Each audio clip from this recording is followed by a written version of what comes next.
Everyone right to go? You right? Thanks for joining us. Firstly, in the last 24 hours, there have been 5 cases of coronavirus notified to the Department of Health. These include 3 cases that were announced yesterday afternoon. All are primary close contacts of confirmed Holiday Inn cases. There are now 19 active cases of coronavirus in Victoria. Some 24,209 test results were received today. That now takes the total up to 4.652 million test results that we've received since the beginning of this global pandemic. Can I personally and profoundly express my gratitude and give my thanks to those 24,000 Victorians who got tested yesterday. It is critically important, and again, I just send a message to every single Victorian. The one really critically important thing that you can do is to get tested as soon as you register any symptoms whatsoever. That is the most important thing to do in order to keep your family safe, and indeed every family safe. Now, Victorians will be well familiar with the term UK strain, UK variant of concern. We have talked about this for a long time because it is so hyper-infectious and moves so fast that it is presenting a very, very real challenge to our status, our stay safe, stay open, our precious thing that we've built, all of us, throughout 2020. Now, whilst we don't have cases outside those that were notified as possible close contacts, those who had been by virtue of who they'd been with or where they had been, whilst it's not surprising that we're seeing extra cases within those groups, and in some respects it's pleasing that that's where those cases are, the way in which they are presenting is a very significant concern to us. If I can just give you a couple of examples, I'll make the point this way. We are having cases test positive, and we, in rapid time, we get notified of that positive test result. By the time we find that case as positive, they've already infected their close contacts, their family, people they live with, people they've spent time with. That makes it incredibly difficult to do contact tracing, because there is no gap, if you like, between when we have the first case and their close contacts and potentially others that they have spent time with. The whole process, because of the hyper-infectivity and the speed at which this UK variant moves, the whole process has been condensed down, and it is now, I am sad to have to report, it is the advice to me that we must assume that there are further cases in the community than we have positive results for, and that it is moving at a velocity that has not been seen anywhere in our country over the course of these last 12 months. Now, what I'm about to announce is all based on public health advice. Victorians have heard me say hundreds and hundreds of times that the doctors who saw us do what no other part of the world has done, defeat a second wave, are the same doctors, the same scientists, the same experts that will see us avoid a third wave. The challenge that I have, and the challenge that all of us will have to confront, is that if we wait for this theory that it might be out there might be more cases than we know about, if we wait for that to be proven correct, it will be too late. And then we will face the prospect of being locked down until a vaccination is rolled out. A vaccine is rolled out to vulnerable people, to a very large number of Victorians, a significant percentage of the Victorian community. That's months. That's not days or weeks, that's months. It's not a criticism, it's just that it's a complex process and it's going to take some time, and it's not here yet. So, because this is so infectious and is moving so fast, we need a circuit breaker. Therefore, I'm announcing, on advice from the Chief Health Officer and after a meeting of relevant Cabinet committees and the full Cabinet, that from 11:59 p.m. tonight, Victoria, all of Victoria, will go to stage 4 restrictions, and I'll take you through the details of those. There probably won't be an exhaustive list. There will inevitably be questions that will be posed, and we'll deal with those throughout the day. But from 11:59 p.m. tonight until 11:59 p.m. on Wednesday, so for 5 days, the following will occur.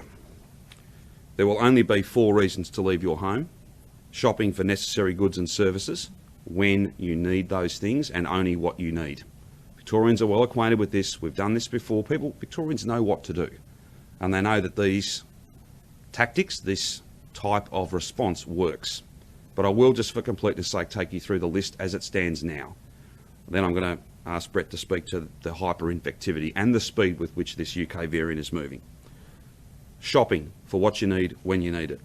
Caregiving and compassionate reasons. Essential work or permitted education where that cannot be done from home. Exercise for 2 hours per day with your household members, your intimate partner, or one other person who is not from your household or your partner. You must stay within 5 kilometres of your home, other than for permitted work, or if you need to go shopping for things you need when you need them, and you cannot access those things that are, again, common sense tells you if they're essential, if they can't wait till Thursday, then you would be permitted to be beyond the 5 kilometre limit. Masks must be worn everywhere in Victoria other than in your home. Private gatherings, so there will be no visitors to anyone's home. They are not permitted. Public gatherings are not permitted. If you can work from home, then you must work from home.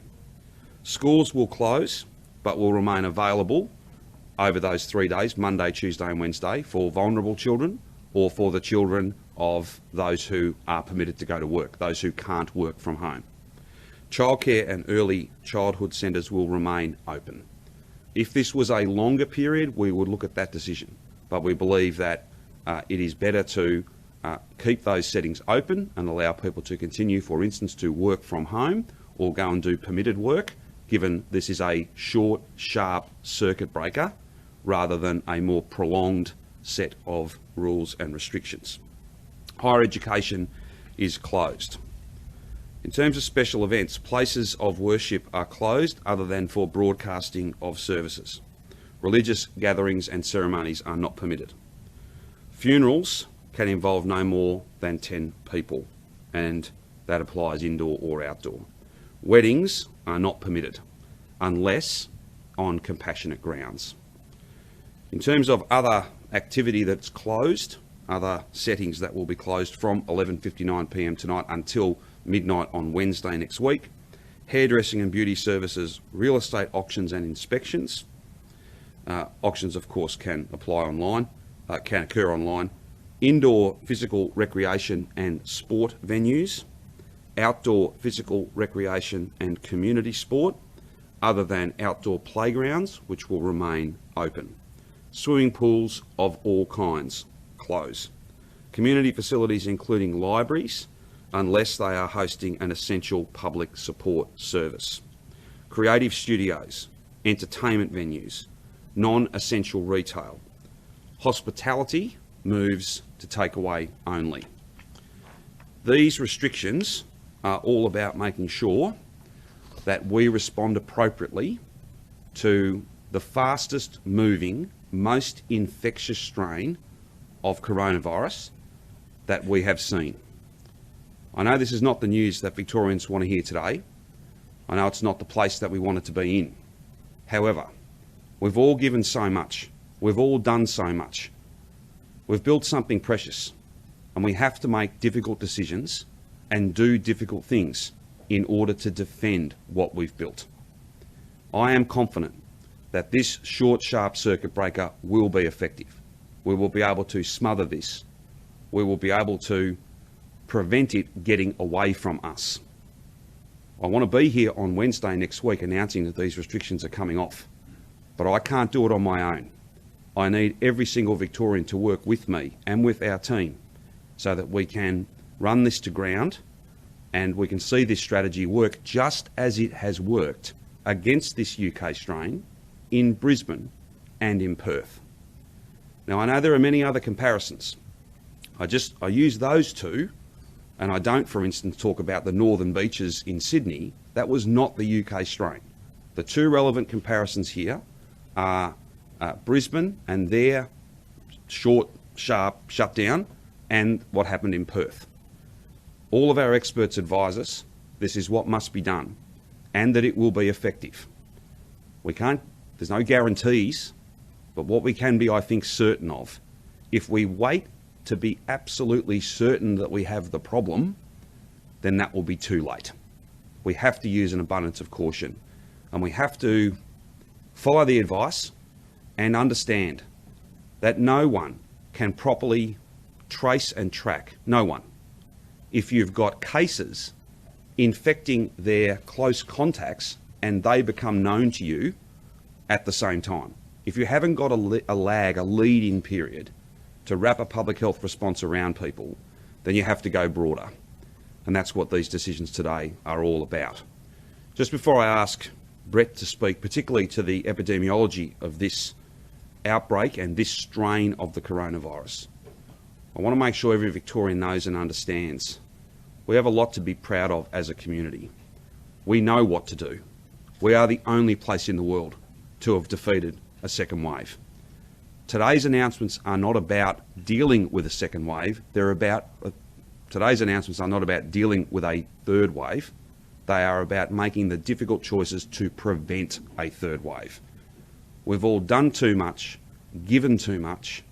We've built such a precious thing, and now we have to follow the advice of the experts to safeguard it. There will be much more material put out throughout the course of the day. There will, as I said off the top, be questions that perhaps can't be answered right now, because there'll be hundreds of thousands of different scenarios. We think that this is the right thing to do, as tough, as challenging as it will be.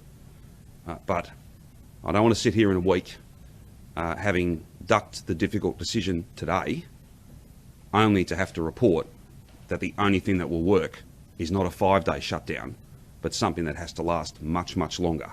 And that's something, the only thing that might be available to us then, because we didn't do what had to be done now, is to wait this out until a vaccine not just arrives, but is administered to those who are vulnerable and many, many other Victorians. We don't want that. That's why this is difficult, but it is essential. I'll now ask Brett to add to my comments, and then the Minister has a couple of points that he wants to make, and then of course we're happy to take any and all questions that you have.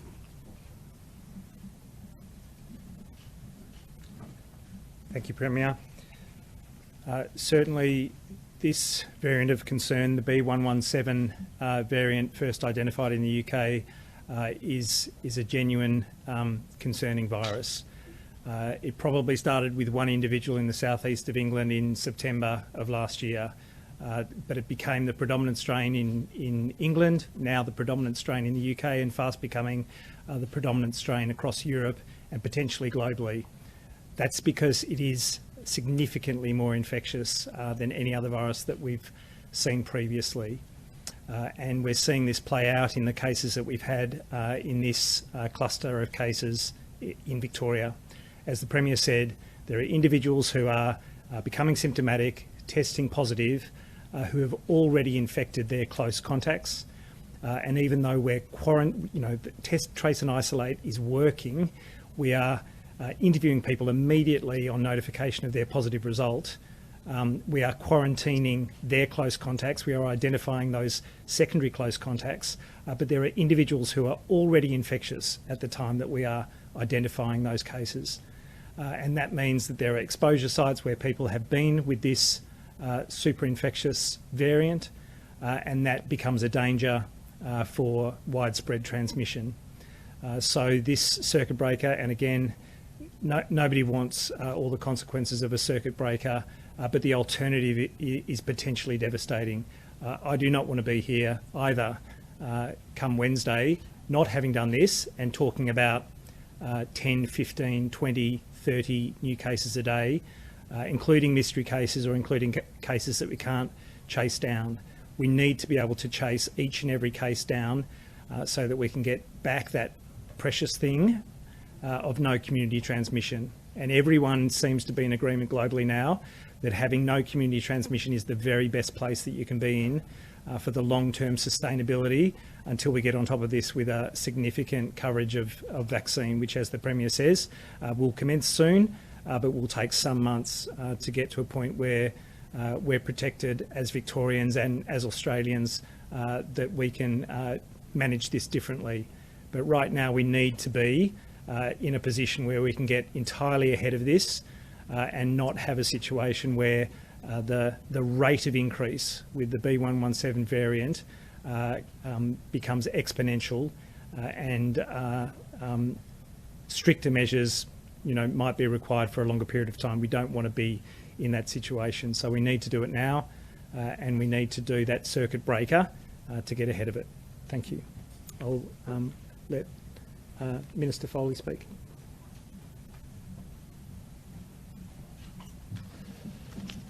Thank you, Brett. And I'll just have a few quick words to say about restrictions in vulnerable settings, and then I'll ask Jerome, as the testing commander, to take us through some of the evidence of the scenario that both the Chief Health Officer and the Premier have referred to. The important need to get ahead of this virus and to have a short, sharp circuit breaker is so we do not have a third wave. And a third wave would be catastrophic, particularly for our vulnerable Victorians, those people in aged care settings and those people unwell in hospital settings. That's why amongst the restrictions that will be in place as of midnight tonight until midnight Wednesday is there will be no capacity to visit private residential aged care or state residential aged care, and restrictions will be placed in regards to capacity to visit public and private hospitals. That is to make sure that our most vulnerable community members, those who are unwell, those who are aged and frail, can be protected through this short, sharp circuit breaker. That is very important, and Victorians understand that. We've been in that space before. No one is going to risk the sort of things that we saw in the private residential aged care sector in 2020. That's why I was very pleased to have discussions with the Commonwealth this morning about confirming their support for the establishment again of the support through the private residential aged care support framework that was established in 2020 will be re-established for this purpose. These are challenging times. Victorians have been here before. We have seen this same response work in Queensland, and we've seen it work in Western Australia. This is about getting ahead of the problem. This is about getting ahead and not waiting for the problem to be in a position that it catches us. We're going to get ahead of this and we're going to squash it. And we will do that with all Victorian support whilst we look after each other and look after particularly our most vulnerable Victorians. I might ask the testing commander, Jerome, to say a few words.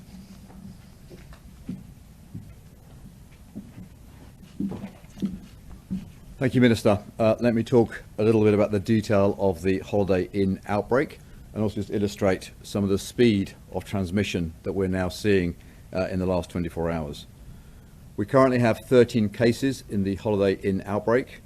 3 of those are the original residents who arrived from overseas in the hotel quarantine system. 10 of those are local transmissions. Of those 10, we have 2 residents in another area of the hotel, transmission within the hotel. We have 4 staff members, CQV staff members in various roles, who contracted the virus also within the hotel. We have genomically tested all those cases. They're all confirmed as being of the UK variant that Brett has discussed.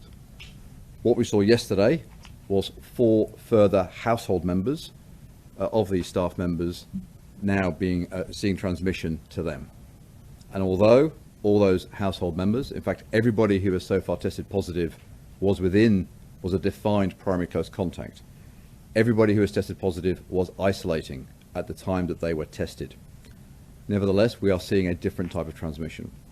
What the slide highlights is an example from one chain of these cases, there are clearly others, where a staff worker in the CQV system worked a number of days in January and February. Their last working day was the 7th of February, Sunday.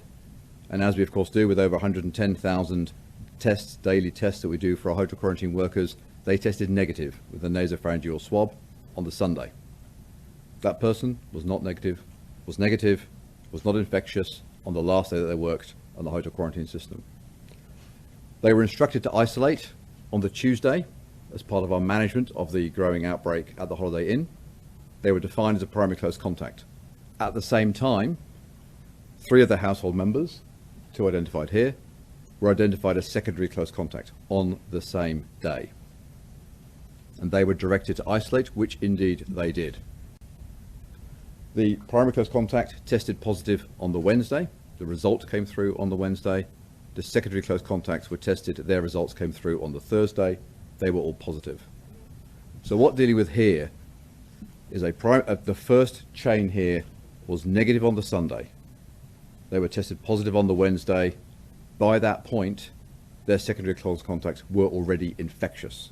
They weren't just incubating, they were already infectious, and Brett can go into more detail on that. In terms of the particular case, our case of most concern at Terminal 4, the Brunetti case, I stress again, they did everything right. They followed the instructions. They worked early in the morning of the 9th. The isolation requirement came out on the day of the 9th. They worked from 4:45 a.m. on Tuesday the 9th and worked until about 1 o'clock. And we believe that at that point, they may well have been infectious, given that she tested positive with a test taken on Wednesday, for which we got the result on Thursday. So our call to action here is that anybody who was at Terminal 4 between 04:45 on Tuesday the 9th of February until 2 p.m, you must isolate. You must get tested. You must contact us and stay isolated for 14 days. It's critical that we run this to ground now, that we stop it here. We are working, of course, with all of these positive cases. We have now a total of 905 primary close contacts across this entire outbreak. That's over 900 Victorians who are currently isolating. We have significant numbers of test results coming back from those individuals, and my thanks to them for their full cooperation in this regard. With regard to the case who is at Terminal 4 at Brunetti's Cafe, we are following up this morning. We've already identified all of their 13 primary close contacts. They will all be tested during the course of the next few hours, and of course we will advise as we see results from that. But what of course we need now is anybody who has been through Brunetti's Cafe, anybody who's been through the food court, anybody who's been through Terminal 4 to come forward for testing today so that we can address you. I can confirm that of course we have our full testing system stood up for this. It has been a fairly quiet morning so far. It is so important now that anybody who's been particularly at this Terminal 4 outbreak site, that they get tested today and isolate appropriately for the next 14 days. I'll now hand back to the Premier, and I'm sure we'll take any questions. Thank you. Thanks very much. Jerome, can I just make a couple of additional points before we go to questions? I have informed the Prime Minister and all of my First Minister colleagues of the announcements that we've just made prior to them being made, and I'm grateful for their messages of support. I've had numerous conversations over these last couple of weeks with both Premier Palaszczuk and Premier McGowan, and I'm reassured, as are our public health team, that what worked in those cities against this hyper-infectious strain will work here in our state. Second point I want to make just before we go to questions, it's a logical thing. There's no cases in regional Victoria. Why do these rules apply to everybody? I don't want this thing to go from Melbourne to regional Victoria. If we have rules that are softer, that are easier in regional Victoria, and barely enough time to set up a ring of steel, once you had it up, you'd be dismantling it at the same time. It's 5 days, it's not weeks, it's not a long-term thing. Therefore, it's appropriate to have the same rules apply across the whole state, and it's to keep, frankly, Melburnians and potentially the virus out of regional Victoria. The 5 kilometre limit applies, common sense applies as well. If you don't have the things that you need, like food and groceries and medical care within 5 kilometres because you're in a regional community, then you can lawfully go out. If this was a longer term proposition, then we would appropriately differentiate between Melbourne and regional Victoria. But my message to regional Victorians is we have no evidence of any cases, and that's how we want to keep it. And the last thing we'd ever want to do is lock down Melbourne, assume that there's no problem in regional Victoria, have the short, sharp shutdown in Melbourne, take that off, and then days later start seeing sewage testing results across regional Victoria. That is not the outcome that we are looking for. I know this will be difficult. I know it'll be painful, but there is no option. This thing moves so fast, as Jerome's just indicated. If you've got close contacts being infected at the same time you are learning about the case, then you have to go beyond just contact tracing. I also just want to finally make a point.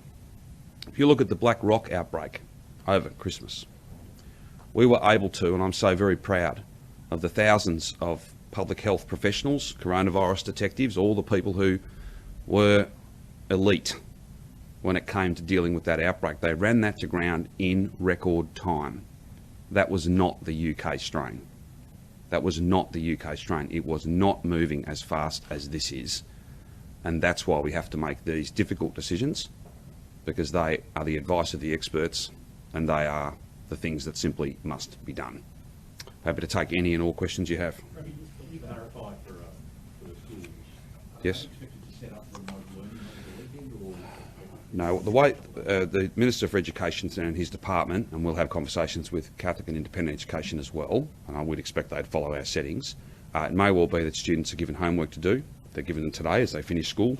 It may well be that there's some limited remote learning, but it would not be, I don't think, a situation that was akin to where we were last year.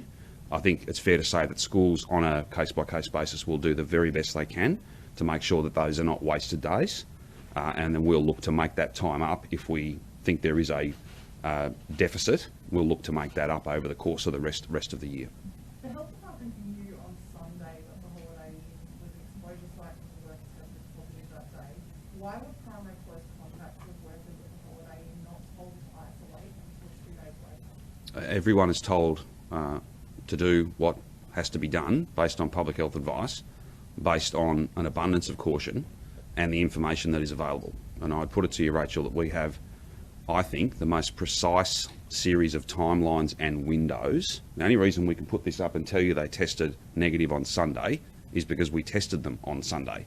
So that all of those individual circumstances are brought to bear on the public health response and the advice that's provided to each and every person, whether they be a staff member, a resident, a visitor, or in these cases, not just the person who had the virus and their immediate family, their contacts, but the contacts of those contacts. But it gets to a point where that's 3 rings: the case, the close contact, and the contact of the contact. Once you start with this UK strain, the only alternative to what I've announced today would be to start doing 4th and 5th and 6th rings. That is incredibly difficult. In fact, it's impossible, particularly when you have no time between when a person's testing positive and when all the people they've been with and near and the places they've been to are starting to show further infections. The whole thing has just been compressed down into a very, very challenging timeline. If there was a way to continue to be quite targeted and not go to these broader settings, albeit for a short period of time, then of course we would do that. As for individual circumstances, I'm happy to follow it up, but all my advice is that everybody's been treated with absolute precision based on their exposure, and we have a more granular understanding, I think, than anyone, and certainly compared to so many other places in the world. We can map, both from genomics but also from these negative tests, exactly when it was that there was a transmission. So If you're you still put backing.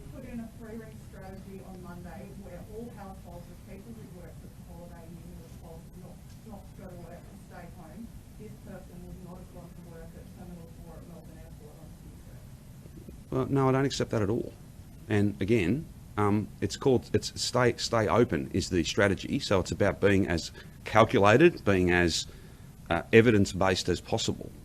So again, I'm not quite sure what the criticism is, but I don't accept that at all. People have done an outstanding job, but when you are confronted with something that is moving as fast as this and infecting so many people, the only option is to follow the advice of the experts when they say to us, we can't wait a week, hoping that we could avoid this, because if we wait the week, it may be too late. Speaking of waiting, you've gone for midnight tonight. Why not say 6 p.m. You know, if we've got restaurants and pubs going tonight. No, we will. Chinese- Yeah, yeah. Chinese New Year. Well, I think, Rich, is always a difficult decision about when you, when the operative time of these sorts of decisions is. The fact of the matter is, if you chose 9 o'clock or 9:30 or 8:30 or whatever it might be, or even 6 o'clock, there'll be things that have started that will not have ended. We think midnight is, yes, there will be, I hope, people will use common sense and good judgment and perhaps not go out tonight as they had planned to do. That would be a great thing for them, for all of us. But you've got to draw a line somewhere. And we think that there'll be less activity that's already begun and would have to stop halfway through, say, which causes all manner of confusion and all sorts of logistics issues if we choose 11:59 rather than an earlier time. We went through it and there was quite a discussion and there was strengths, pros and cons for each of those different times, but this is probably the most seamless. Something like, I guess, the tennis, do they still have crowds now? Well, again, these rules come into effect at 11:59. So not just from that event, but for all the rules that I've mentioned. But I would be encouraging people, just like we have said so many times, if you can work from home, you must. If you can go, yes, you can go shopping, but go shopping for the things you need when you need them. I would ask people just to use common sense and as much discretion, erring on the side of let's do everything we can to make this 5 days and no longer than that. So if you don't have to go out tonight, then don't. And will that event be put on pause for 5 days like the rest of the show? No, AFLW or that event or any number of other large and small professional sport events, they will function essentially as a workplace, but they will not function as an entertainment event because there will be no crowds. And the workforce will be the minimum that is needed in order for that to be COVID safe and safe in lots of other contexts. What do you hope the lockdown will achieve in 5 days? Where do you hope will be? No cases or no spread, or you've got in contact with all the Sure. contacts? What I would hope, and what we are all working as hard as we possibly can to achieve over that 5-day period, is that we continue to see many negative tests. So that closes off chains of transmission, and not just one negative test, but going back again and again. So, you know, I can't today say, oh, look, if things are all good on Sunday, maybe we'll bring it forward. I can't say that because we'll still be getting tests and retests done on Monday and Tuesday. Hopefully we continue to see large numbers and a very high percentage of negatives. We also then, that's from targeted cohorts, from those 800, 1,000 primary and secondary close contacts. We may see further positives. What I want to see, though, if there are further positives, they're in households where people have been at home, they've been away from other people. That they wouldn't be an unexpected positive. What we don't want to see is further cases, whether it be from exposure sites or from, as Brett said before, you know, mystery cases where we just can't track it back. That's what we want to see. And if things unfold that way, then this will have worked just as it did in Brisbane, just as it did in Perth, and we'll be able to make further announcements then. Would we be here? Would we be here if CQV had caught that nebulizer? Oh, well, again, that's a working theory. Whether we could ever definitively know, I suppose the point is that we're simply not in a position to do that because that's already occurred. And, you know, we don't, just to be clear, we don't have staff roaming in and out of everyone's rooms, checking multiple times a day on what's going on inside those rooms. That itself would be an infection prevention and control risk. To the best of our ability, we tell people what they're required to do, but we're moving now to a situation where we're essentially x-raying people's bags. You can't change what's occurred, but the mere fact that we're testing as often as we are and all those other protocols that we've talked about a lot, they're more than useful. But the problem is, this thing's moving so fast, so fast. You can't have a situation where the case becomes known to you and the people they've infected become known to you pretty much at the same time. That becomes incredibly difficult to track and trace. Not just difficult, because we're not opposed to doing hard stuff. We have, and we are every single day. And indeed, Victorians have. But it's when it's not only difficult, but there's a big question about how effective it'll be. That's when you get advice, as we have, to take these challenging steps.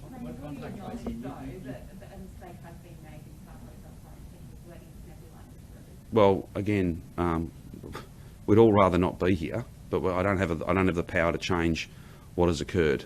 All I can do is to respond to the advice that I am provided. Those machines are not allowed. That was clearly communicated. But if you're really inviting me to have a crack at a bloke who is on a machine to breathe at the moment in an ICU, I'm just not doing that. Absolutely not. I'm just not doing that. As opposed to more full inside hotel quarantine and the way it's been done. I don't accept that at all. You're not allowed to have them. You shouldn't be using them. There's an interview where that's clearly communicated. It's happened.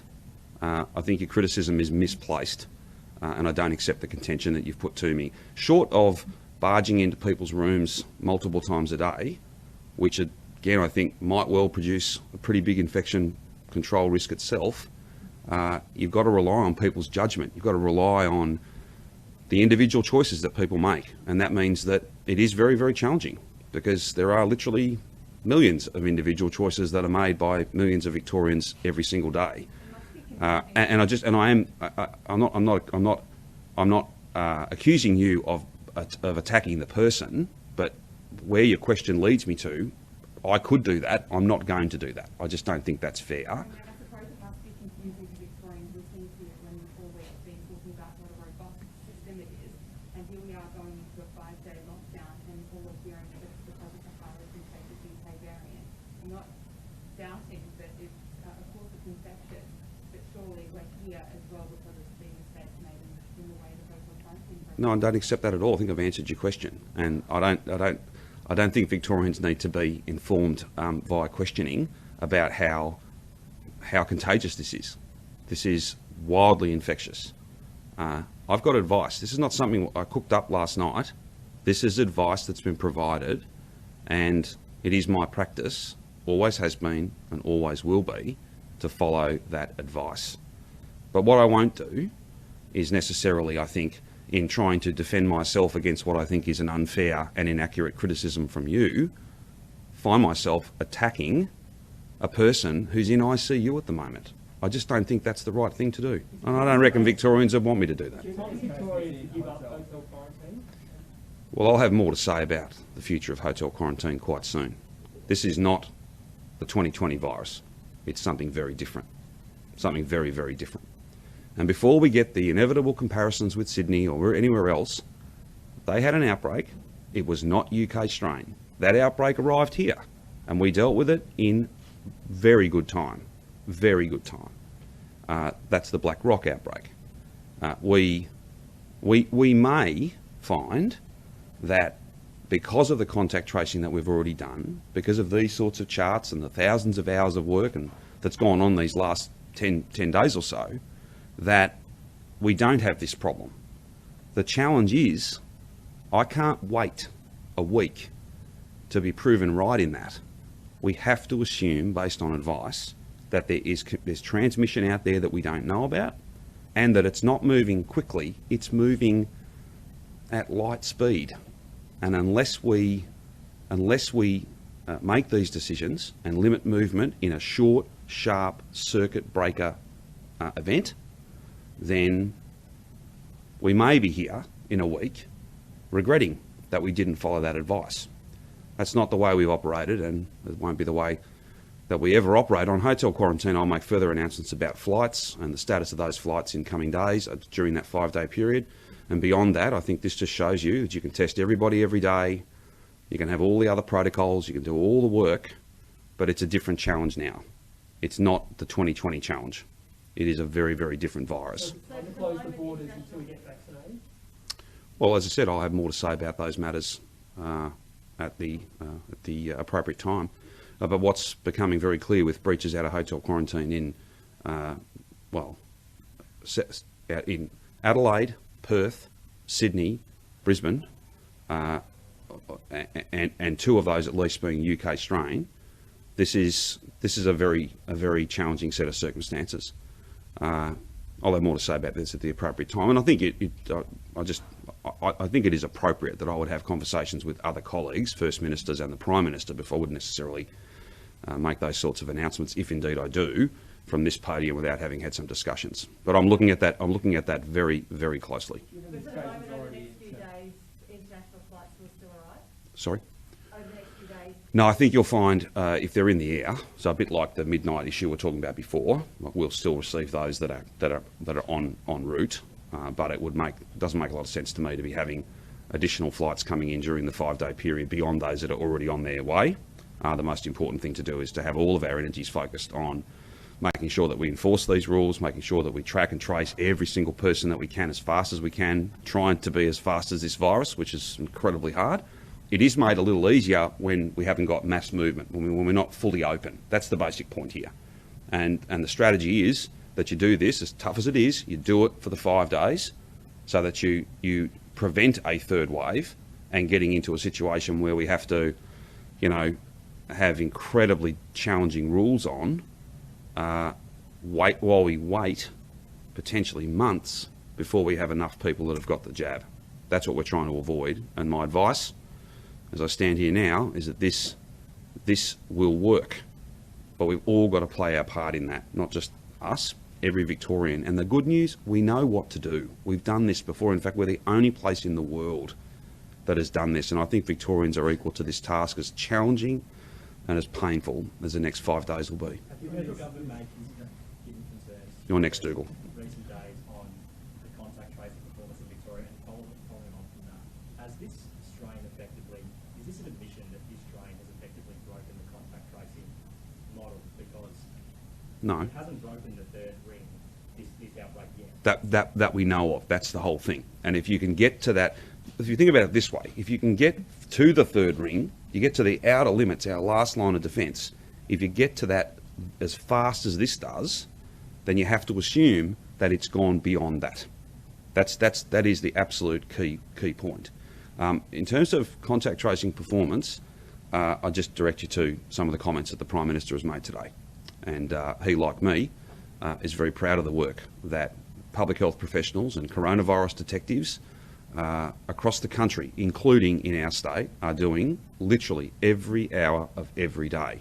That's not the issue here. The issue here is that its velocity, the fact it's moving so fast, makes it incredibly difficult. In fact, it is far too risky for us to assume that you could ever keep pace with this without shutting the place down for a short period of time. And that's exactly the advice I've got, and that's the decision that we've So made. is it the case that if there is to be another week of hotel quarantine with the same strain, that the contact tracing system will not be trusted on its own to deal with that outbreak, and will need to take the same step again? I think it would be, you can never set hard and fast rules like that. You've got to look at the individual circumstances, you've got to look at all of those issues. So for instance, we've had a couple of these cases where there were literally no close contacts. They had exited hotel quarantine, they had the virus, and for a whole range of personal circumstances, they had essentially been at home and stayed at home, and we were able to get to them like within 1 day of them, or half a day from when they left. They were, I think, primary close contacts that, because they'd been in the hotel, they had tested positive, but they had been with and to no one. They'd not been with anybody else. If you had that sort of a case, well, then that would not see you do this. So it's always about the individual circumstances. And the thing is that because we do the testing every single day, literally more than 100,000 tests we've done since the program was reset, just in hotel quarantine workers, you've got more pieces of the puzzle. You can time sequence things much better. But the problem is, even that time sequence may not be fast enough for this.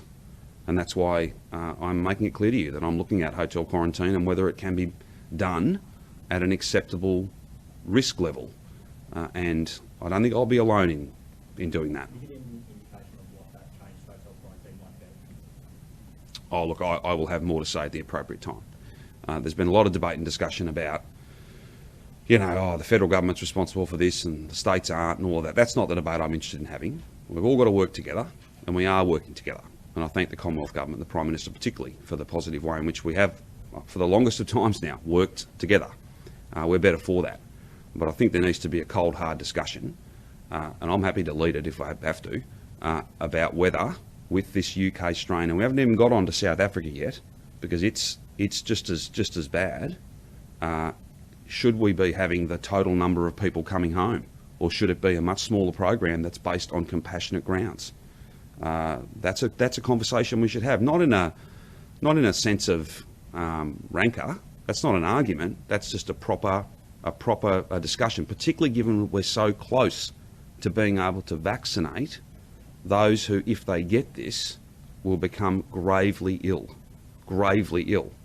And just on that point, if I can, and vaccines are principally a matter for the federal government, and I know the Prime Minister's been out at CSL today, and it's, things are going along, and we're there to help. We're absolutely there to help. But the other point that we'll have to be clear about is that the jury's still out on whether these vaccines, either of them, what percentage of people who get vaccinated will then not pass it on if they were to get it. It'll save lives, it'll protect against serious disease, and that's why I'll be getting vaccinated, and my family and every family should.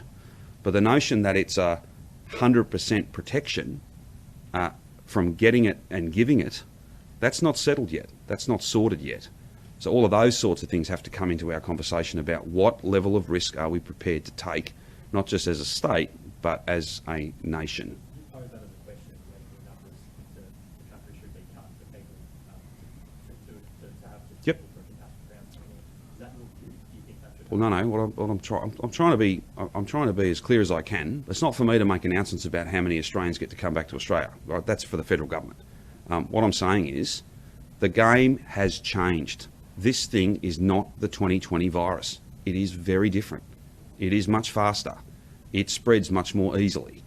And therefore, all of us, have to have a conversation about what's safe, what's proportionate, what's reasonable, particularly when we're so close to getting that vaccine rolled out. And again, I just say, before we get the inevitable comparison with cases in other places and how many people are being quarantined and all that, my job is to deal with what we are confronted with and to form views, not as a politician, but to listen to the experts. And the experts are telling me this is not the 2020 virus. It's something very, very different. And therefore, all of us may need to reconsider what we can do and where we can do it. There are other options. None of them are risk-free, but some of them may be lower risk than what's happening in every capital city across our country.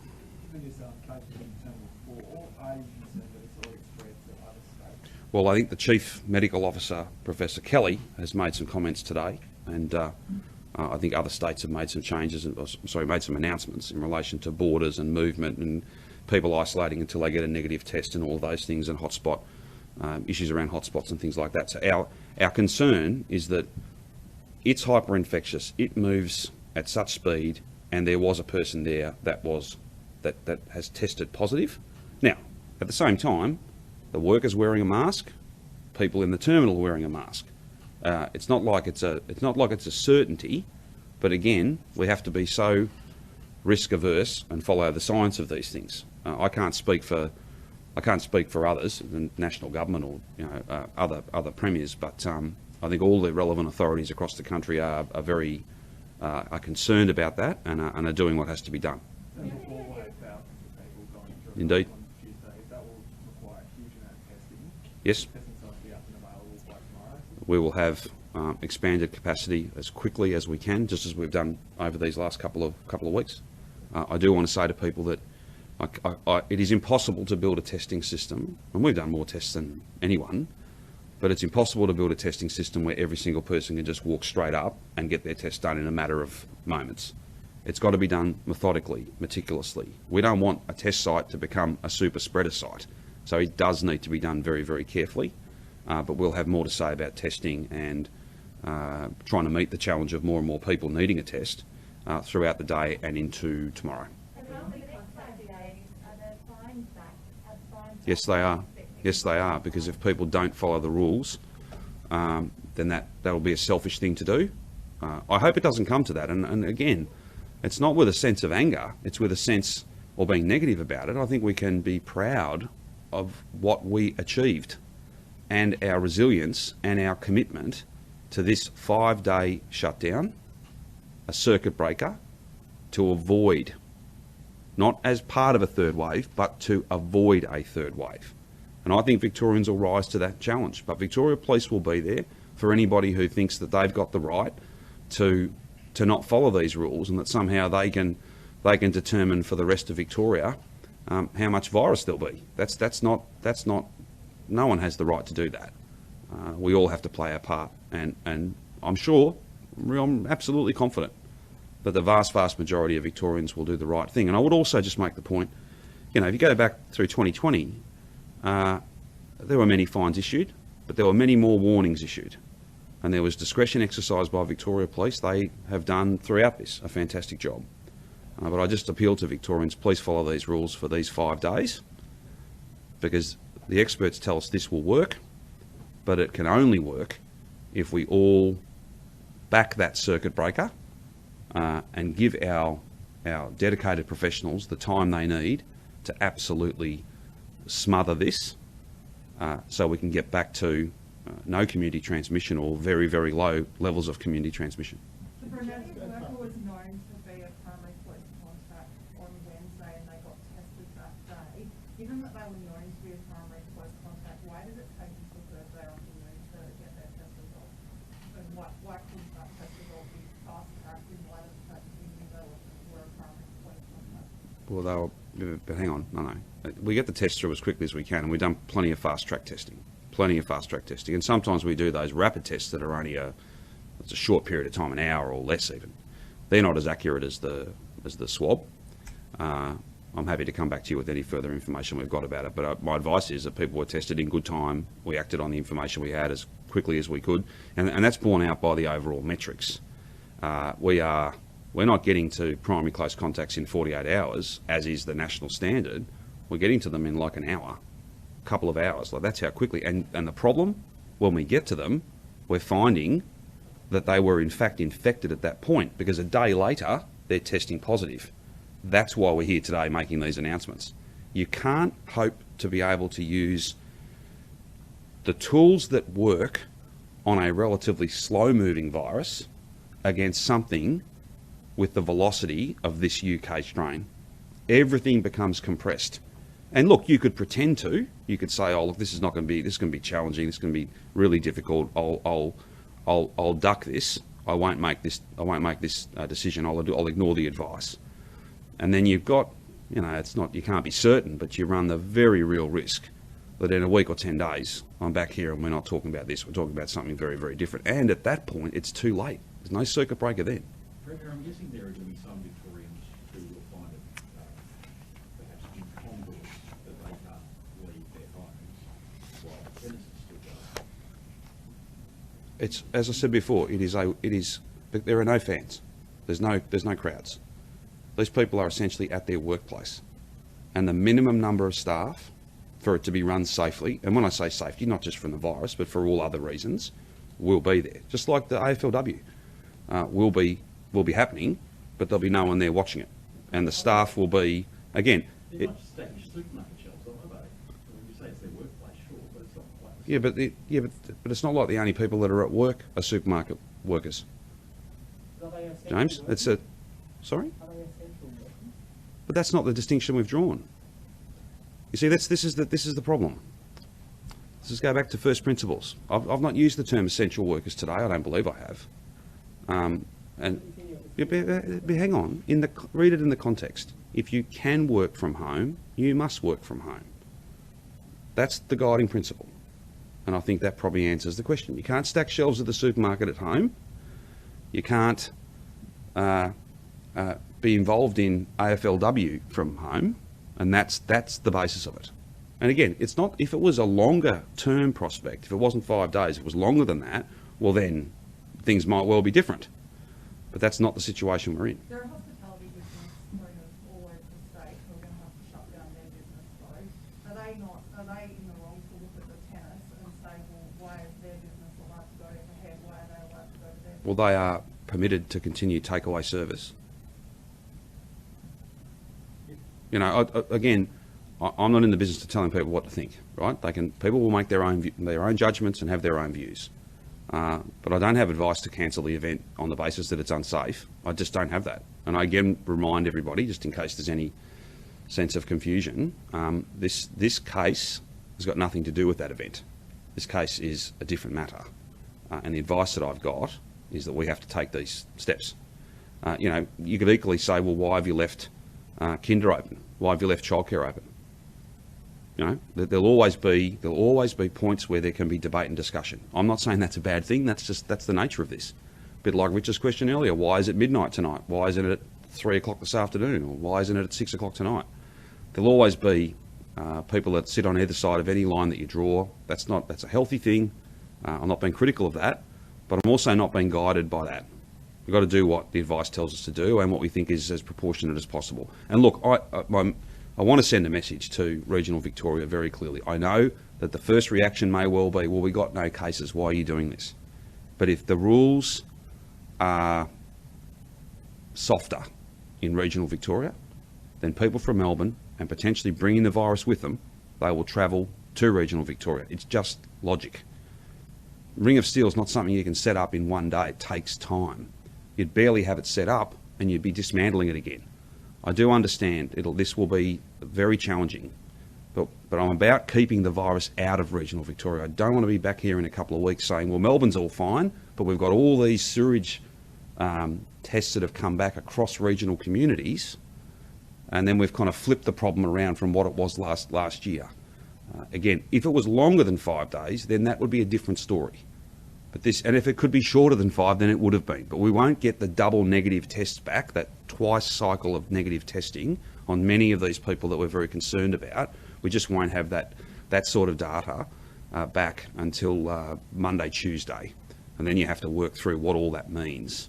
Will people who are permitted to go to work, to go to a workplace, people who still have to do that rather than Yes. from home, Yes. will they, same as last time, use permits? No. So childcare, there's no permits. To work, there's no permits as well. Again, you'd barely have the system set up and you'd be dismantling it again. So that's the common sense approach that we've taken. And it's no more or less than that. Are there any additional mental health services being set up? Or benefit providing? There'll be, we've seen our mental health sector, so whether it's telephone advice, all those services, we've seen them do an amazing job over the last 12 months, and they have record support, and we'll be speaking with them if there's a need for us to do any more to help them with the work they do. Then of course we will. We've seen in recent times some results. One person taking their life is one too many, and is a terrible tragedy. But it's interesting, I was briefed just the other day on some very recent numbers that in trend terms were, I think, they were not what we thought they might be. But we're all committed to making sure that everybody who needs support, whether it's experiencing mental illness, anxiety, depression, whatever it might be for the very first time, or these challenges making an underlying condition worse, we are there for every single one of those people, their carers and their families. But we can't do it without all of our partners, and that's why we're so proud and so pleased to support in record terms Lifeline, Beyond Blue, the list goes on and on. In terms of specifics, if there's anything I can add to that, we're more than happy to come back to you. Sorry, just on the regional Victoria issue, are people welcome to go and stay for second homes with families outside of Melbourne if they need? Sure. What I'd say to people, and look, there'll be some people who are not at their principal place of residence now. It's 5 days. I'd encourage you to stay where you are. You don't have to. You can travel back if you couldn't stay at your second home or with family or wherever you work. But you are allowed to stay there when the rules will apply to you, because again, back to this central point, the rules are the same everywhere. I would encourage people, if you don't need to travel to a beach house or wherever it is between now and midnight, please don't do that. All these rules, all this response over such a long period of time has always been about limiting movement wherever we possibly can. So I just ask people to use some common sense. Kath and I were off to a thing tonight. I can go. We would be allowed to go. We are not going, and that's a choice we've made. And I'd encourage other Victorians, if they can, then please do that.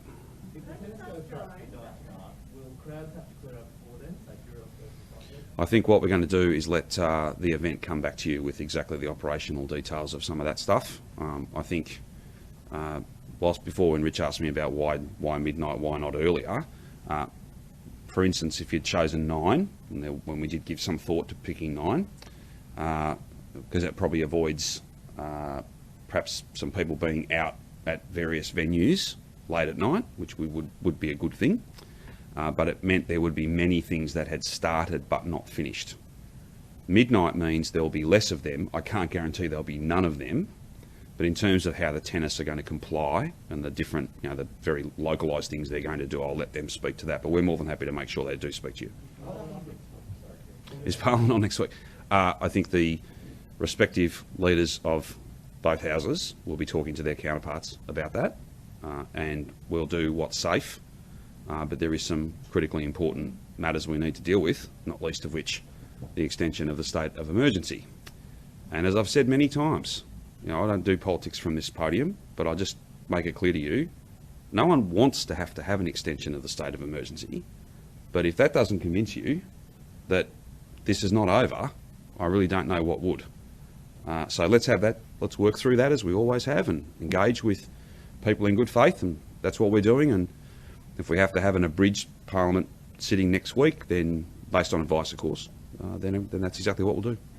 And we can make up the days at another point. I'm sure there are some Victorians that are still worried that this is going to be extended beyond 5 days. Sure. That's getting extended. Yep. What makes you confident that you'll be able to get out of this? Sure. Oh, look, I understand that many people will be concerned. Many people will be anxious.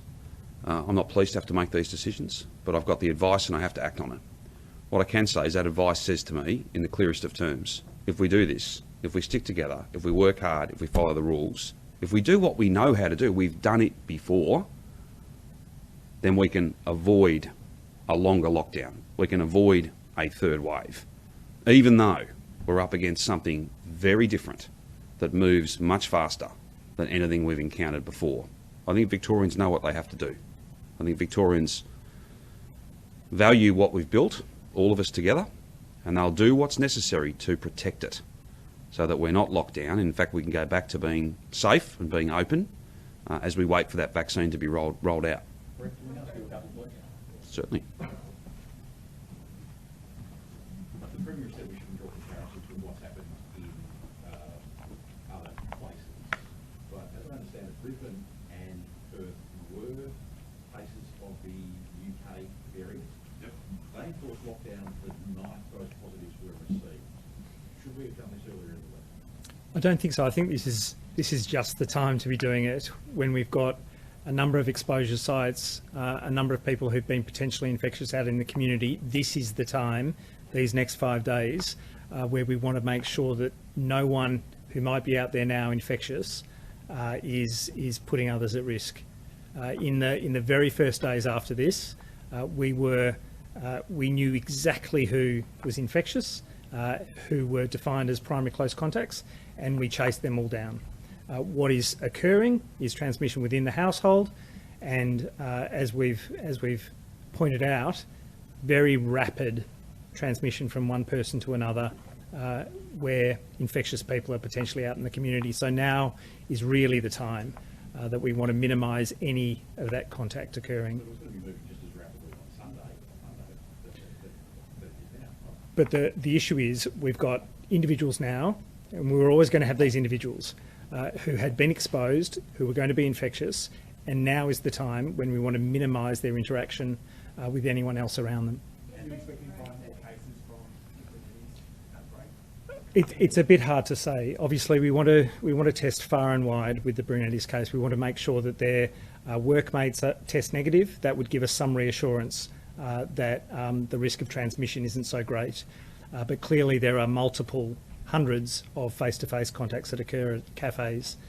So we need to make sure that everyone who's had that interaction, anyone in Terminal 4, in that period from 4:45 until 2 p.m, gets tested and is quarantining for that 14 days because we cannot afford any of those individuals to be out there and as positive cases. Have Brunetti's workmates been contacted, and are they all isolating at this point? They have been contacted. There are a number of them who are, sorry? Every single one? I don't know that every single one of them's been able to be contacted as of today, but there are a number of them who've already been contacted, interviewed, had their secondary close contacts identified, and who are in the process of being tested today. Is this person, sorry, person from a school or a kitchen or I think they spent some time in face-to-face service as well as behind the scenes. The Premier's been asked this, but what do you need to see on Wednesday for this to come on?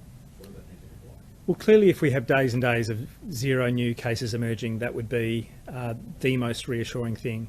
But even if we have cases emerge, but we're happy that they've been in quarantine through their entire infectious period, then that would be just as reassuring in many respects. So we're really looking for 5 days in which any new case that emerges, and hopefully none, but any new case that emerges is already in quarantine and that their close contacts are in quarantine. Are you surprised and also disappointed that it's come to this? Oh, it's always a disappointment to have to face those tough decisions that include a shutdown as a circuit breaker. Of course, that's disappointing. No one needs to be through this. And again, comparisons with jurisdictions are not always fair, but Europe are now making decisions about extending their lockdown, which is a really harsh lockdown, into March at a point when they reassess, and it'll probably go on for months and months and months to come. And so in the grand scheme of things, if this is the sacrifice that we have to make to be free of community transmission again, then we really need to be making this choice. And I do fully expect that we'll get on top of it. And there's nothing you could have done differently? I can't see that we can. This is a virus that is highly infectious. It has spread between individuals at a record pace. We have done really top-notch contact tracing, and even with identifying cases immediately, people's test results overwhelmingly coming back within 24 hours, and chasing up those primary and secondary close contacts. We're seeing, the household cases who've already been infectious and in the community. There's not a lot of alternative. Is the time to stop flights into Australia? Oh, that's not my call. That's.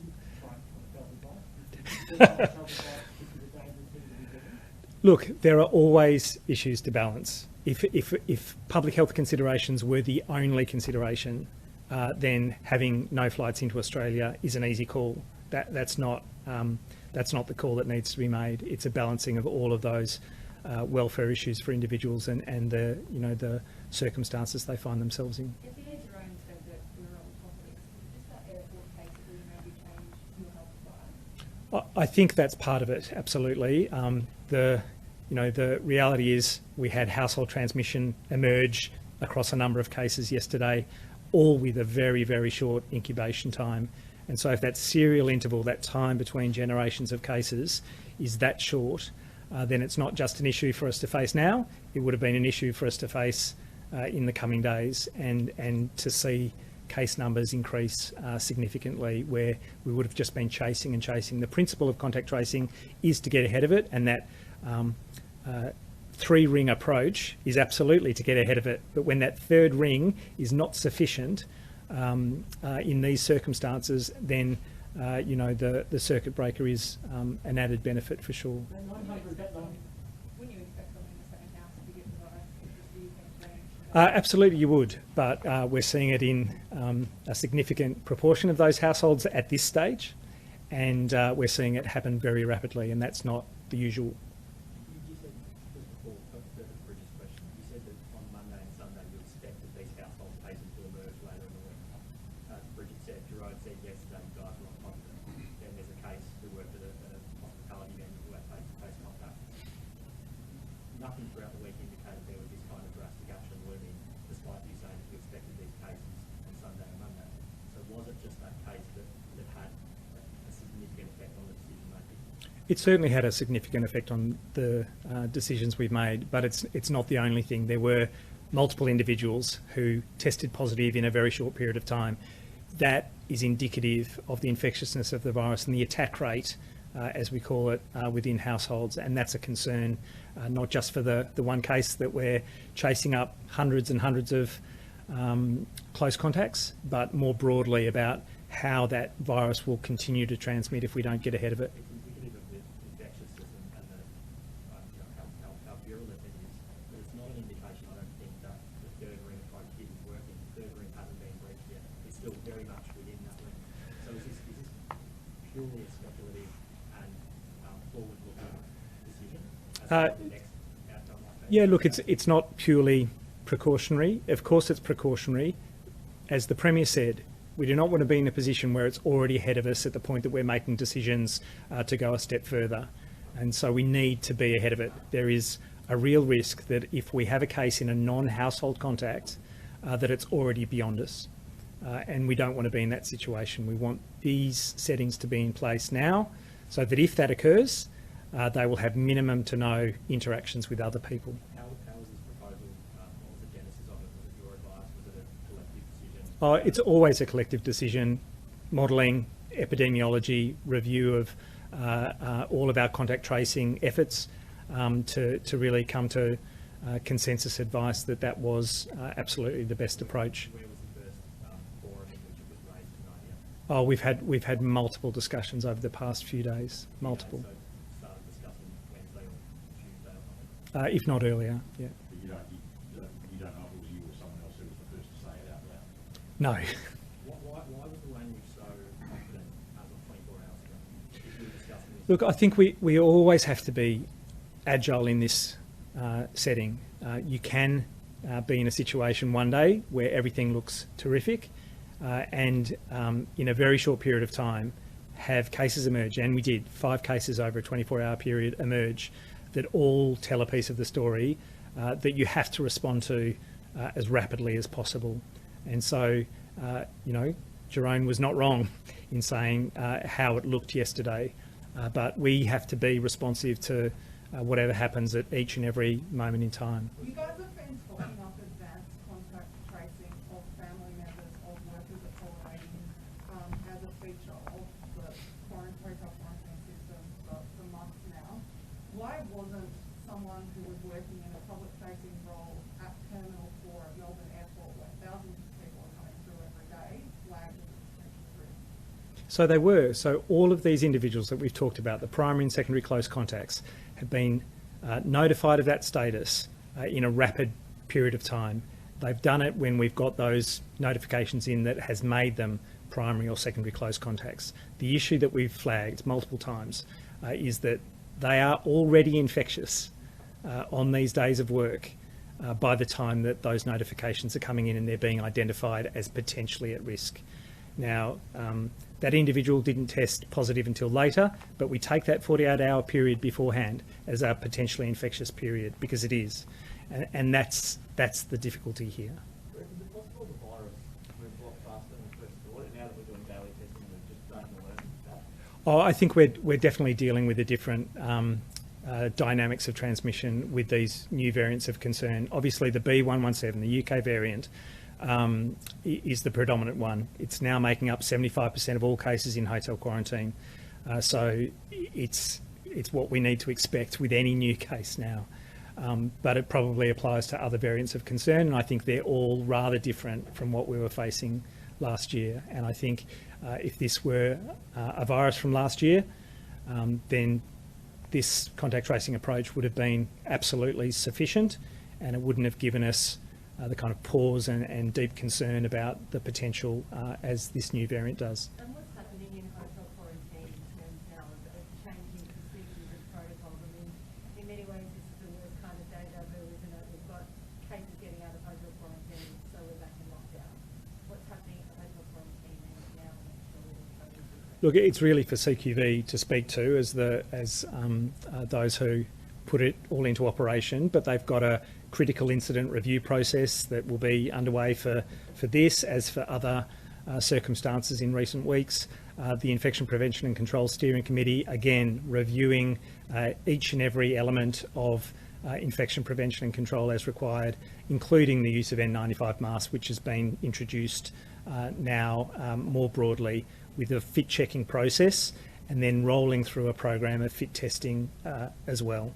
And is that every staff member and every store, and we're hearing reports from the system that people are wandering around with very little, if any, PPE, apart from health workers? Again, it's for CQV to talk through each and every tier for the various staff members, but those who work exclusively in the green zone of a hotel don't require that. But for those who are going to be on a floor, who are going to have a potential interaction where there is any risk of transmission, then they're going to have that high level of PPE, including the floor monitors that we've talked about, the residential support officers.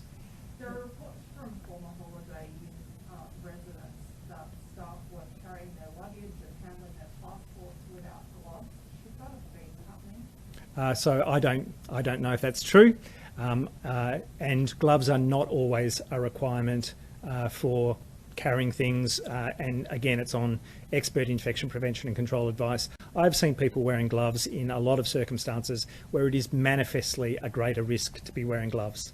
They wear them all day, don't wash their hands because they're wearing gloves, but those gloves pick up virus, become contaminated and contaminate other surfaces, other objects, your own face as you adjust a mask or touch your goggles or your face shield. So gloves are not some kind of universal protection that they're sometimes thought to be, and regular hand hygiene can sometimes be absolutely the best choice as an infection prevention and control measure. You just said if this were a virus from last year, the contact tracing approach would absolutely be sufficient. So does that mean Victoria's contact tracing is not sufficient to deal with the UK strain? So in this circumstance, we've essentially had a super spreading event at the hotel with multiple residents and staff all being infected in the first instance. There will be other circumstances where a variant of concern is involved, where, as the Premier said, minimal contacts with other people, minimal people to chase up, where contact tracing will absolutely get ahead of it. But when you're in circumstances that we happen to find ourselves in with the specific cases that we have at the moment, we know that we need another measure in addition. That is not to say that other circumstances might not be much more straightforward to handle. But just on a political subject, will there be any sort of financial assistance to some of these businesses that are shut down who are already doing it? We are currently examining, the Treasurer, myself and other relevant ministers, those very issues, and we'll have more to say about that soon. Do you accept responsibility? Does your government accept responsibility for this failure process? Look, I'm responsible for everything that's done by the Victorian Government in ultimate terms. And my responsibility extends to making sure that when the tough calls have to be made, they're made. And we don't duck them, we don't ignore advice, even if it might be very, very unpopular.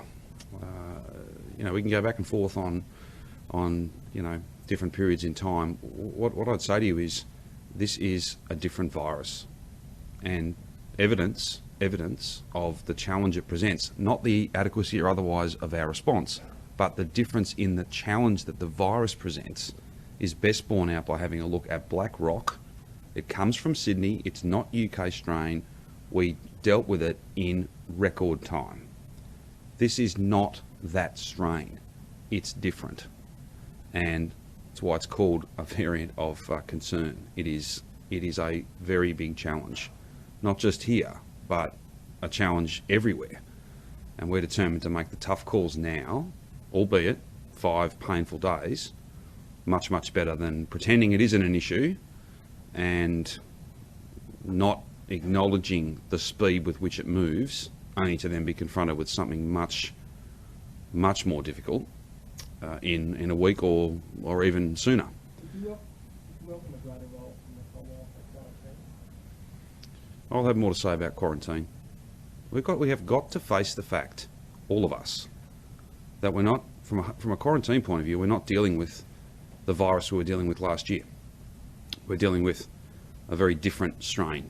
It moves faster, it's transmitted more easily, and whilst I'm not saying you would have 0 people come to the country, maybe we should be much more focused on genuine humanitarian cases, compassionate cases that are in the hundreds, not people in their thousands who are coming here for many different reasons. All of those things are not a point of criticism.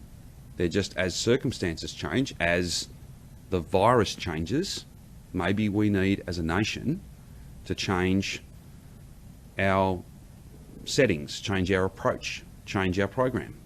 I think that's a healthy thing to do. If and when I have more to say about that, then I'll share that with you. Do you have a message for people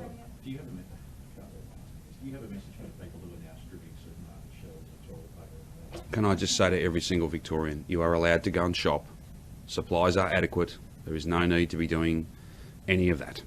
You just put all manner of pressure on some of the hardest workers and some of the best Victorians, the people who are there trying to, driving the trucks from the distribution centre to the supermarket, the people who are stacking the shelves. They're equal to the task, but let's just use some common sense. There is no need to be doing that. It just isn't. There never ever was. It creates shortages. It doesn't protect you against them. It's just, anyway, please, you can go shopping. That's allowed for the stuff you need when you need it. And there are adequate supplies. And the same people who, very proud of them, those shop assistants, all those people, truck drivers, warehouse workers, forklift drivers, all of them, they'll keep working hard and they'll make sure that the shelves have got the things you need. And let's not make their job any harder by hoarding up 6 months worth of toilet paper. It just doesn't make any sense.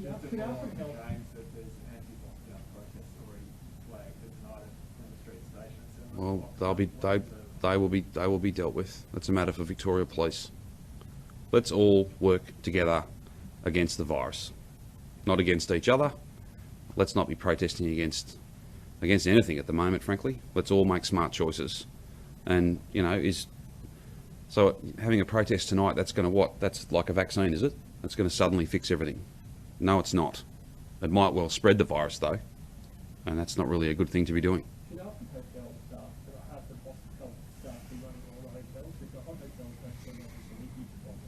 No, I wouldn't say that. I wouldn't say that.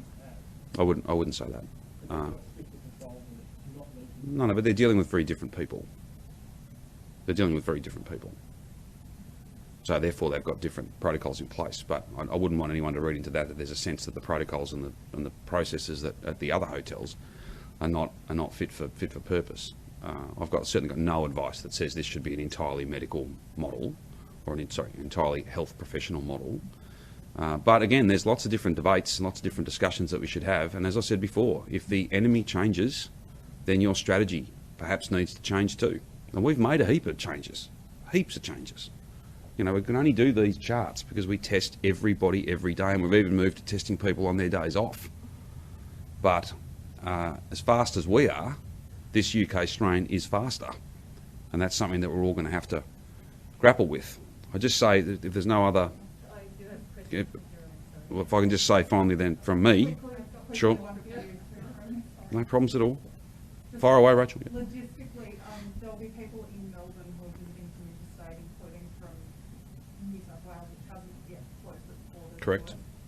Is travelling to the airport to get their flight home a permitted reason for them to leave the home? Yes. Yes, you can use common sense.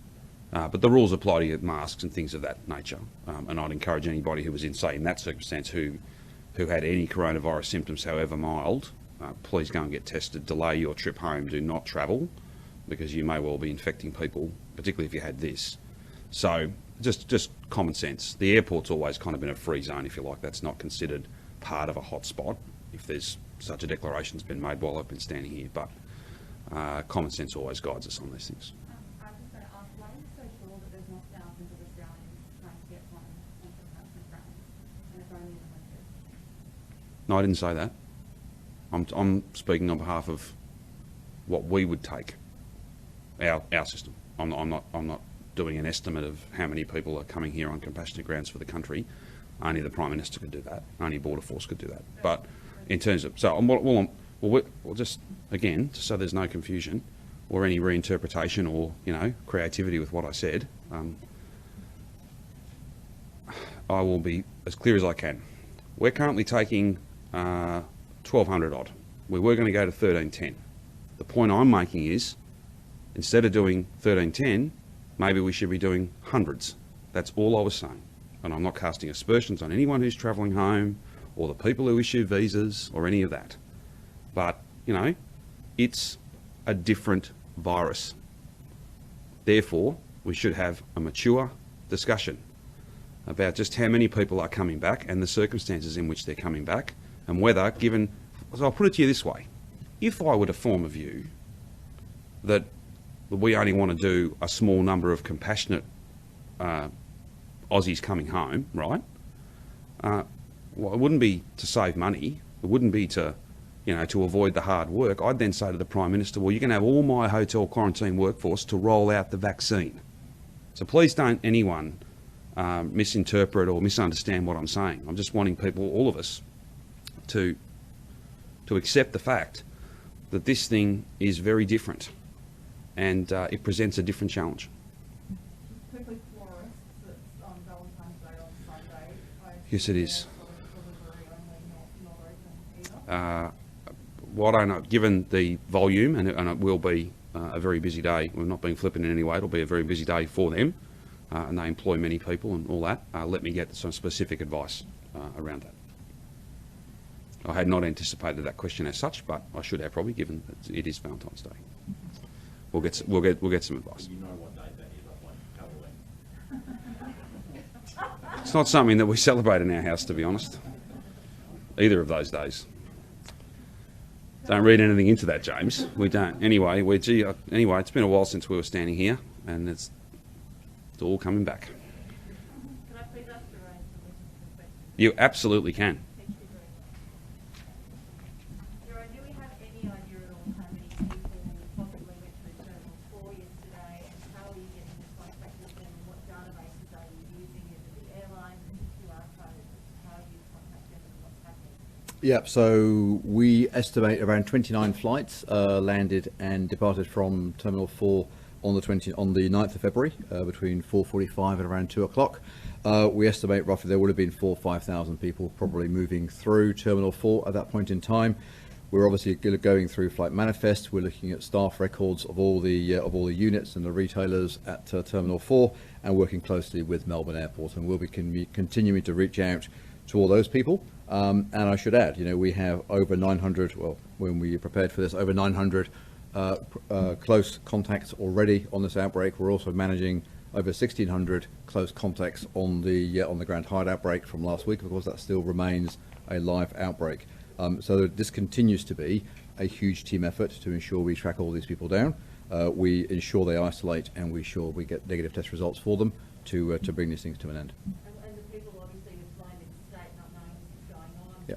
Did you get in touch with the interstate authorities to get them to isolate, and how is that followed up? Yeah, so actually Brett was on a AHPPC meeting earlier this morning, so there was conversation with the other chief health officers. There are clear arrangements in place. So obviously flight manifests are shared, and the other states are operating similar measures in place. They have asked that anybody arriving from the flights in question also isolates for 14 days and gets tested at their point of arrival, and we'll be working with our colleagues in other states to ensure they do just that. Just on the holiday, Mm. Jerome, this might be better for Brett, but was there definitely a ventilation audit done before the start of the second hotel program at the Holiday Inn? And if so, will you guys make it publicly available? Look, I have to say that's a matter for CQV. I'm not close to that, and I suspect Brett isn't either. No. Are you treating the Brunetti, I suppose, outbreak, is that effectively ground zero for contact tracers now? Is that really one that you're Well, look, both. I mean, we're still continuing to pursue, you know, a number of lines of inquiry. We have currently 13 active cases. We know that they're all isolating. Some of them, of course, in hotel quarantine environments. Some of them are isolating at home. We are doing over 100 follow-up checks every single day, and those numbers will be increasing today and for the foreseeable future. So we're very confident that we've got all of those primary close contacts under good wraps. Our focus at the moment is on the Brunetti case. So as of last night, with 5 new positive cases coming out, we were in touch with every single one of those contacts late last night. We'd identified their primary close contacts by the end of last night. We'd already tested negatively a number of those primary close contacts and able to exclude a number of key secondary contact locations and venues, including a couple of schools, and that work's continued this morning. So we're very confident that we've identified all the primary close contacts of the Brunetti case and all the other positive cases that we've seen to date. So we have those under control. We're identifying their secondary close contacts, and we're working through the targeted testing of those key priority people. And that positive case, as Brett said, had close contact with customers. So That's right. really the unknown. That's right. Look, and I think if you go back to what has shifted in the last 20 hours, 22 hours or so, is that we've seen a sudden jump to the third ring of our protective defences, and that means that we have to now start to look at other end-to-end measures that we can use as a Victorian community, and particularly the fact that you've got one of those individuals, although a primary close contact, and although she was isolating at the point of the test, in fact she was isolating before the test, She may have been infectious at the point that she worked at the airport, and we cannot afford to take that risk. We cannot afford to take the risk that we have a number of seeding events from that individual into either her primary close contacts or into other customers or users of the terminal, and that's why it's now important that we get a really strong response. We need, unfortunately, at least those 4,000, 5,000 people who were at Terminal 4 on the 9th of February, we need you to come forward to go and get tested. We need to establish whether there's any risk of this seeding out going on. Do they have to wait for 14 days of isolation even after an early Absolutely. negative test? Absolutely. So 14 days regardless? that's right. So we have declared Terminal 4 a Tier 1 exposure site. So we announced the Brunetti exposure site late last night. We upgraded that during the course of this morning as more information came to light to a Tier 1 exposure site. And that means that anybody who was at the Terminal 4 area between 04:45 and 2 p.m. on the 9th of February, you must isolate for 14 days and please get tested early on in that 14-day period. That's 14 days from the 9th of February. From the 9th of February. Any more questions? So in essence, just to be very clear about things, given the speed with which this is moving, we have to assume there are a handful of cases out there. Therefore, to leave everything open would simply be inviting this thing to run over the top of us. We can't take that risk. The advice is short, sharp, circuit breaker, 5 days, painful, yes, but that's what will avoid a third wave. It's not part of a third wave, it's to avoid it. We know what to do, Victorians know what to do. No one else in the world has achieved what we've achieved, and we will get across this, all of us together. But only if every single Victorian who's asked to do something does it. And if every single Victorian who wakes up tomorrow morning or later on this afternoon develops any symptoms, however mild, please go and get tested and don't delay getting tested. That's the most important thing, always, but particularly with this incredibly fast-moving and hyper-infectious UK strain. We will follow up on all the things that we've taken on notice, and we will most likely see you again tomorrow morning. Thank you all.